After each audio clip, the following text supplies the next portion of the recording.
As a psalmist recounts his life, he recounts it through the lens of the presence, the power, the grace, the help of God.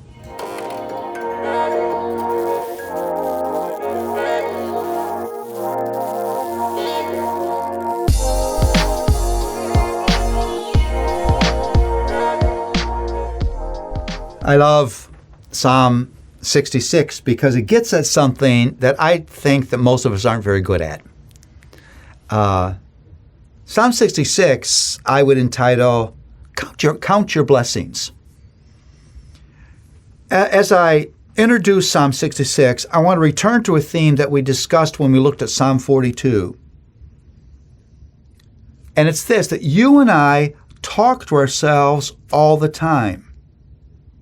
We talk to ourselves even when we're not aware of it. When you're doing all those mindless tasks that you do every day, that you can do without thinking anymore, you are still thinking. You are having an inner conversation. And your inner conversation is profoundly important. Your inner conversation is deeply theological. And because it is, it shapes your sense of identity, it shapes your meaning and purpose, it shapes your inner sense of well-being, and it shapes the way you live your life. Now we get closer to Psalm 66. Sadly for us, for many of us, our inner talk is marked most by grumbling and complaining. We always can find things to complain about. And so repeat to ourselves how bad things are, how much better things could be. And that has an enormous effect on us spiritually. It has an enormous effect on our joy. It's an enormous effect on our doubt of God and His goodness. So Psalm 66 counsels us to be better at counting our blessings than we are at numbering our complaints. Shout for joy, all the earth. Sing for the glory of His name. Give Him glorious praise. Say to God, how awesome are your deeds. So great is your power that your enemies come cringing before you. All the earth worships you and sings praises to you. They sing praises to your name. Come and see what God has done. He is awesome in His deeds toward the children of man. He turned the sea into dry land, and they passed through the river on foot. There did we rejoice in Him who rules by His might forever, whose eyes keep watch on the nations. Let not the rebellious bless themselves.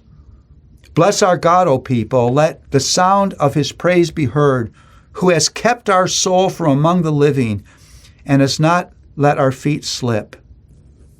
For you, O Lord, you, O God, have tested us. You have tried us as silver is tried. You brought us into the net. You laid a crushing burden on our backs. You let men ride over our heads. You went through fire and through water.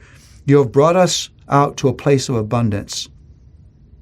I will come to your house with burnt offerings. I will perform vows before you, which my lips have uttered, and my mouth promised when I was in trouble. I will offer you burnt offerings and fatted animals, with smoke the sacrifice of rams. I will make offerings of bulls and goats. Come and hear, all you who fear the Lord, and I will tell you what He has done for my soul. I love this. I want to talk to you. This is the psalm about all the good things God has done for me. Determined to count your blessings.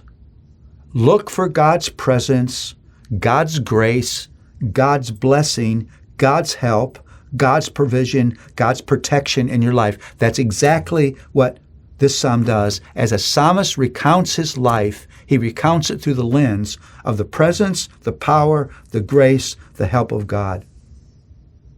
Thank Him even for His discipline. The Bible says, whom the Lord loves, He disciplines. Those hardships in His hands are tools of grace.